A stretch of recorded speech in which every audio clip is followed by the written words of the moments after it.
Hello trader. आज के इस वीडियो में मैं आपको बताने वाला हूँ काउंटर ट्रेंडिंग स्ट्रैटेजी के बारे में। ये काउंटर ट्रेंडिंग स्ट्रैटेजी होता क्या है, इसको मैं आपको डीप में आगे बताऊंगा। और ये जो सेटअप है या तो ये जो स्ट्रैटेजी है, तो ये इतनी हाई प्रोबेबिलिटी है कि आपको मार्केट ओपन होते ही यहाँ पर जो है तो प्रॉफिट देने की बहुत ज़्यादा प्रोबेबिलिटी होती है। देखो, मैं आपको बता देता हूँ कि मैं आपको कितनी भी अच्छी स्ट्रैटेजी या तो कोई भी सेटअप दे दूँ, 100% ऑफ द टाइम कोई भी सेटअप या तो कोई भी स्ट्रैटेजी वर्क कर नहीं सकती है। आपके अगर दिमाग में है कि हमें इतनी एक्यूरेसी वाला कोई सेटअप चाहिए, तो ऐसा दुनिया में कोई भी सेटअप नहीं बना हुआ है। आपको हाई प्रोबेबिलिटी ट्रेडिंग सेटअप यहाँ पर ट्रेड करने पड़ेंगे और उसके ऊपर जो है तो फोकस करना पड़ेगा with following risk reward and risk management.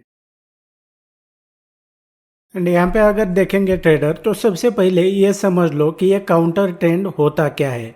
असल में आपने तो बहुत सारे लोगों को कहते हुए सुना होगा या तो किताबों में पढ़ा होगा कि भाई हमें जो है तो ट्रेंड के अगेंस्ट ट्रेड नहीं करना चाहिए, यानी कि जिस तरफ ट्रेंड जा रहा है ना, उस साइड में हमें ट्रेड लेना है। लेकिन अगर काउंटर ट्रेंड में अगर देखेंगे इस स्ट्रैटेजी में, यही बेसिकली इसका मीनिंग होता है कि आपको ट्रेंड के अगेंस्ट में ट्रेड लेना होता है। जैसा कि आपने बहुत बार देखा होगा कि जो लोग स्कैल्पिंग करते हैं, ये करते हैं, तो वो क्या करते हैं कि बेसिकली ट्रेंड के अगेंस्ट में ट्रेड लेते हैं। मतलब छोटा सा प्रॉफिट लेंगे और बाहर निकल जाएंगे, छोटा सा प्रॉफिट लेंगे और बाहर निकल जाएंगे।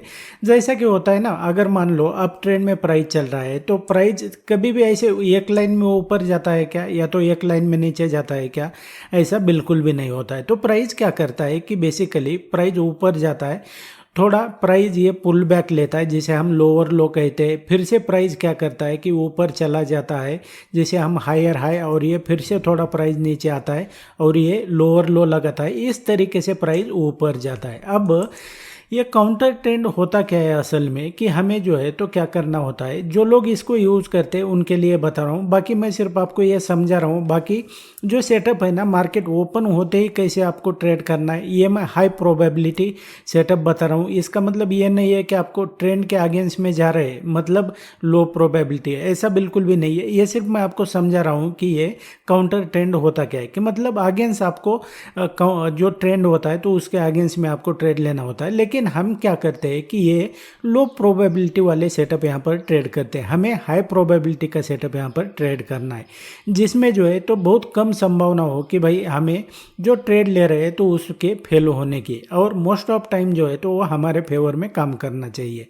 लेकिन अभी इसमें देखेंगे तो बहुत सारे लोग क्या करते हैं कि भाई ये जो मूवमेंट है ना, ये छोटा सा मूवमेंट ये इतना कैप्चर करते हैं, ये मतलब ये काउंटर ट्रेंड इसको कहा जाता है। तो ये क्या करेंगे, ये छोटी सी मूवमेंट ले लेंगे जो जिसे आप स्कैल्पिंग कहते हो, ये कहते हो। तो ये असल में काउंटर ट्रेंड ये होता है। अभी ये असल में ये मैं छोटा मोटा कोई आपको नहीं बताने वाला हूँ। इसको जो है तो आपने पहले तो एक काम करना है कि भाई मार्केट खुलते ही आपको अगर प्रॉफिट बनाना है ना, तो ये ध्यान में रखो कि आपको जो है तो रिस्क के साथ में आना पड़ेगा। फॉलोइंग रिस्क रिवार्ड जो है और रिस्क मैनेजमेंट इसको फॉलो करना पड़ेगा।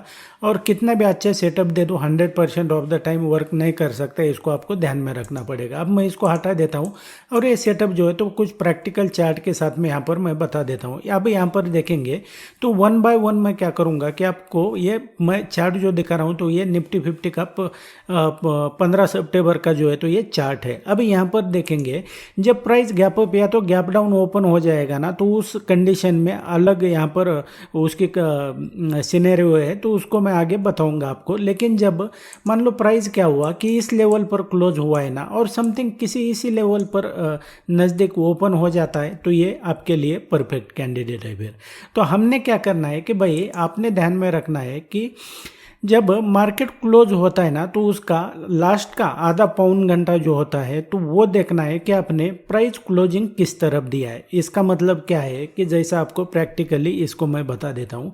जैसा कि आप अगर, और इसको मैं आपको वन बाय वन कुछ चार्ट बैक टेस्ट करके बताऊंगा, उसके बाद में आपने खुद ने बैक टेस्ट करना है, अदरवाइज आपको कॉन्फिडेंस नहीं आने वाला है। अब यहाँ पर देखेंगे, जैसा मैं आपको बता रहा हूँ कि आपको लास्ट का आधा पौन घंटा यहाँ पर क्या करना है कि प्राइस किस तरफ गिरा है, ये देखना करना है। मतलब अभी यह इस एग्जांपल में देखेंगे तो प्राइस ने क्या किया है कि क्लोजिंग जो है तो नीचे की तरफ दिया है, लास्ट के पौन घंटा, आधा पौन घंटा, 1 घंटा इसके बीच में। तो अब आपने सुबह में जो है तो क्या करना है कि जब भी प्राइस ओपन हो जाएगा ना, तो ऐसा यहाँ पर जैसे प्राइस गिरा है ना, तो आपको ध्यान में रखना पड़ेगा कि जब मार्केट ओपन हो जाएगा तो प्राइस जो है तो इसकी बहुत ज़्यादा प्रोबेबिलिटी है कि ये नीचे गिरा है तो प्राइस इसके अगेंस्ट में चला जाएगा। यही होता है काउंटर ट्रेंड। अब ये तो सिंपल बताया मैंने, जैसा कि यहाँ पर देखेंगे लास्ट के आधा पौन घंटे में प्राइस गिरा है, तो आपने मार्केट ओपन होने के बाद में शॉर्ट एंट्री के बारे में नहीं, बल्कि आपने जो है तो लोकेशन के बेस पे लॉन्ग एंट्री के बारे में सोचना है। अगर आपको मार्केट ओपन होते ही अगर प्रॉफिट करना है तो शॉर्ट नहीं बल्कि लॉन्ग जाना है। और उसी तरीके से अगर मान लो आप लास्ट के आधा पौन घंटे में क्या हुआ कि प्राइस जो है तो ये ऊपर क्लोज हुआ है, मतलब ये थोड़ा ऊपर जाते जाते यहाँ पर क्लोजिंग दे दिया। अब समथिंग प्राइस इस लेवल पर ओपन हो रहा है तो आपने जो है तो क्या करना है कि लॉन्ग एंट्री नहीं बल्कि लोकेशन को देखकर आपको शॉर्ट एंट्री के बारे में सोचना है, मतलब काउंटर ट्रेंड इसे कहते हैं। अब मैंने आपको बहुत ही सिंपल लैंग्वेज में बताया। अब आपको अगर इतना सिंपल बताने से भी अगर नहीं समझ में आ रहा है तो वो फिर आपका फॉल्ट है। अब देखेंगे इसको दोनों कंडीशन में मैंने बता दिया, प्राइस अगर नीचे क्लोज होता है तो क्या करना है और ऊपर क्लोज होता है तो क्या करना है। अब मैं क्या करता हूँ और उसके बाद में आप देखेंगे कि कितना बढ़िया मूवमेंट आता है। तो यहाँ पर देखेंगे जैसे लास्ट के आधा पौन घंटे में क्या हुआ, प्राइस जो है तो नीचे क्लोज हुआ है, मतलब ऊपर गया और नीचे आते आते यहाँ पर क्लोज हुआ है।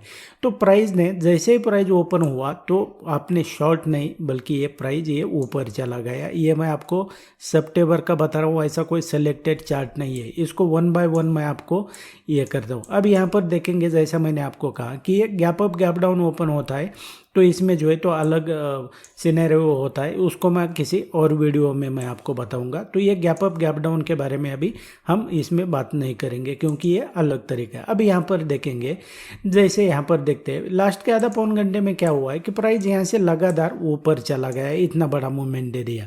अब जब भी मार्केट खुलेगा ना तो आपने लॉन्ग एंट्री नहीं बल्कि आपने लोकेशन को देखकर शॉर्ट एंट्री के बारे में सोचना है। ये सिंपल लैंग्वेज में मैं आपको बता रहा हूँ और उसी तरीके से देखेंगे तो प्राइस ये नीचे चला गया। अब यहाँ पर देखेंगे कि प्राइस क्या हुआ, ये चलो gap down gap up open हुआ है तो इसको मैं कंसिडर नहीं करूँगा। अब यहाँ पर देखेंगे फिर से ये लास्ट के आधा पौन घंटे में क्या हुआ कि प्राइस इस लेवल से ऊपर चला गया, मतलब ऊपर क्लोजिंग दिया है। जब मार्केट खुला तो ये नीचे प्राइस आ गया। आपको शॉर्ट एंट्री के बारे में सोचना है जब मार्केट खुलता है। तो अब यहाँ पर गैप डाउन ओपन हुआ है तो इसको हम कंसिडर नहीं करने वाले हैं। और यहाँ पर देखेंगे तो ये आपको डायरेक्शन इसकी क्लियर नहीं है कि प्राइस किस तरफ क्लोज हुआ है, तो ये हमारे लिए राइट कैंडिडेट नहीं है। अब यहाँ पर देखेंगे तो यहाँ पर क्या हुआ कि ये प्राइस जो है तो लास्ट के आधा पौन घंटे में क्या हुआ, ऊपर की तरफ क्लोज हुआ है। लेकिन प्राइस जब ये ओपन हुआ ना तो ये गैप अप ओपन हुआ है, तो ये भी हमारे लिए करेक्ट कैंडिडेट नहीं है, इसके लिए अलग तरीका है। अब यहाँ पर देखेंगे फिर से लास्ट के आधा पौन घंटे में क्या हुआ, प्राइस ये ऊपर क्लोजिंग दिया, प्राइस ऊपर चला गया और जैसे ही ओपन हुआ तो ये नीचे आ गया। ये काउंटर ट्रेंड इसे कहा जाता है। अभी यहाँ पर क्लोजिंग हमें कंफर्म नहीं है कि ये असल में किस डायरेक्शन में क्लोजिंग हुआ है, तो ये हमें नहीं पकड़ना। इसके बारे में भी मैं आपको अगर कमेंट करेंगे ना तो मैं आपको डिटेल में बताऊंगा कि ये किस तरीके से इसको देखा जाता है। लेकिन मैं आपको बहुत ही मतलब नॉर्मल लैंग्वेज में जैसे कि आपको सभी लोगों को समझ में आ जाए, इसको बिना कॉम्प्लिकेटेड किए बिना मैं आपको बता रहा हूँ। अब यहाँ पर देखेंगे लास्ट के आधा पौन घंटे में क्या हुआ, प्राइस ये नीचे क्लोजिंग हुआ है, मतलब नीचे आया है। तो आपको शॉर्ट नहीं बल्कि लोकेशन को देखकर लॉन्ग एंट्री के बारे में सोचना है। और यहाँ पर देखेंगे तो ये प्राइस ऊपर चला गया। उसी तरीके से अभी यहाँ पर देखोगे ये गैप अप ओपन हुआ है तो ये हमारे लिए करेक्ट कैंडिडेट नहीं है। अब जैसा कि यहाँ पर देखेंगे फिर से आधा पौन घंटे में क्या हुआ है कि प्राइस ऊपर क्लोज हुआ, लेकिन ये गैप अप ओपन होने के बाद भी प्राइस नीचे चला आया। उसी तरीके से अभी यहाँ पर देखेंगे ये लास्ट के आधा पौन घंटे में क्या हुआ है कि ये काउंटर ट्रेंड में प्राइस ने क्लोजिंग नीचे की तरफ दे दिया, लेकिन प्राइस जब ओपन हुआ तो ये ऊपर चला गया। तो आपने शॉर्ट नहीं बल्कि लॉन्ग एंट्री के बारे में सोचना है। अब यहाँ पर देखेंगे, जैसे ही प्राइस ये आधा पौन घंटे के लास्ट में प्राइस नीचे चला आया और जब भी प्राइस मार्केट खुलते ही यहाँ से देखेंगे तो ये प्राइस ऊपर चला गया। अब ये जो मैं आपको सिंपल बहुत ही कम इसमें मैं आपको ये सब नॉलेज दे रहा हूँ, ये जो है तो आपको रियलिटी में कोई नहीं बताने वाला है कि ये किस तरीके से वर्क कर। अभी इसके पीछे बहुत सारी प्राइज एक्शन होती है, बड़े प्लेयर के बीच में एक चल के आ रहा होता है, तो ये बहुत सारी प्राइज एक्शन होती है जिसके बारे में जो है तो आपको अगर ज़्यादा ये नहीं करना है, कॉम्प्लिकेटेड नहीं करना है, तो आप जो कहा है ना तो इसको बैक टेस्ट करो, आपको कॉन्फिडेंस तभी आने वाला है। और फिर से मैं बता देता हूँ आपको, मैं कितना भी अच्छा सेटअप दे दूँ 100% ऑफ द टाइम कुछ भी काम नहीं करता है। आपको हाई प्रोबेबिलिटी सेटअप को ट्रेड करना पड़ेगा। और ये जो वीडियो है ना तो आप सोचेंगे भी नहीं कि आपको मैं क्या सिखा रहा हूँ और आपको मैं कितना वैल्यूएबल नॉलेज दे रहा हूँ, तो आप इसको लाइटली मत लेना। अदरवाइज जो है तो बहुत सारे लोग क्या करेंगे कि आपको यही जो नॉलेज है ना तो ये प्रीमियम में आपको भेज देंगे। तो इसको ध्यान में रखो और चैनल को सब्सक्राइब कर लो बस।